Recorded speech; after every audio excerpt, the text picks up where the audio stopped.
Now, right out of the gate, I first want to address the title of the video. I hypothesized that Sega wanted to give Shadow the Hedgehog another shot in the limelight, but because of the negative reception of the first game, they cleverly hid the sequel within a re-release of Sonic Generations. And so, after much thought and with careful consideration, I've decided to not even bother reviewing the Sonic portion of the game.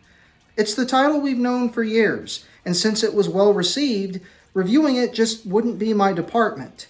Without getting into it, I'll simply say that they've made some changes that I don't agree with.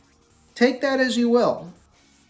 They do make a half-assed attempt at trying to tie Shadow's story in with Generations, but make no mistake, this is a full-fledged sequel to Shadow the Hedgehog. While everyone else is waiting for Sonic to show up to his birthday party, Shadow is sent to the Ark to investigate a disturbance.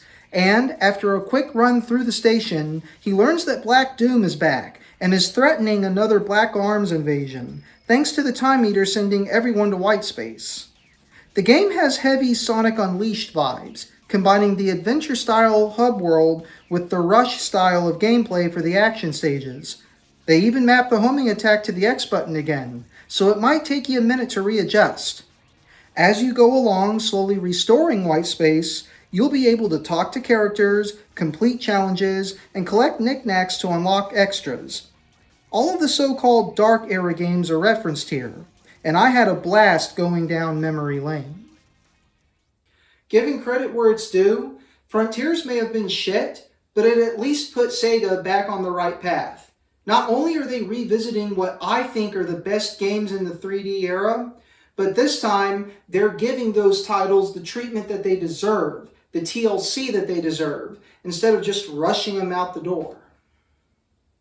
Shadow comes equipped with his usual abilities, such as the Chaos Spear and Chaos Control, but he's learned a couple of new dance moves as well, like surfing on water, swimming in corrupted sludge, and growing wings that allow him to glide. Each stage is built around these gimmicks, which get progressively harder as the game progresses. But, in true Sonic fashion, the game does have a couple of issues. One of the more surprising ones is the soundtrack. A lot of these songs are ear-grating remixes of otherwise fantastic past compositions. Thankfully, they mitigate this by allowing you to unlock old songs in their original forms and allow you to play them during stages, just like in Sonic Generations. No, the only truly damning issue for me lies in the game's climax. The final level is a romp through a nightmarish version of Radical Highway from Sonic Adventure 2. And it's here where I think that they started to run out of time when they got to this point in development. Chaotic level design, sloppy controls, and moments where you ask yourself, "Where the fuck do I go?" all culminate into a surprisingly unpolished final boss. And for a title that was otherwise well made, this sudden dip in quality really stood out for me. These aren't game-breaking issues, mind you. Just understand that you might get frustrated with it towards the end. But if a casual gamer like me can do it, then all of you die-hard Sonic fans should be little more than annoyed. Shadow Generations is still a fantastic title, and I absolutely recommend it. But that's all the time that we had for this episode. So, I want to end it with, sometimes we don't always learn to appreciate something until after we've lost it.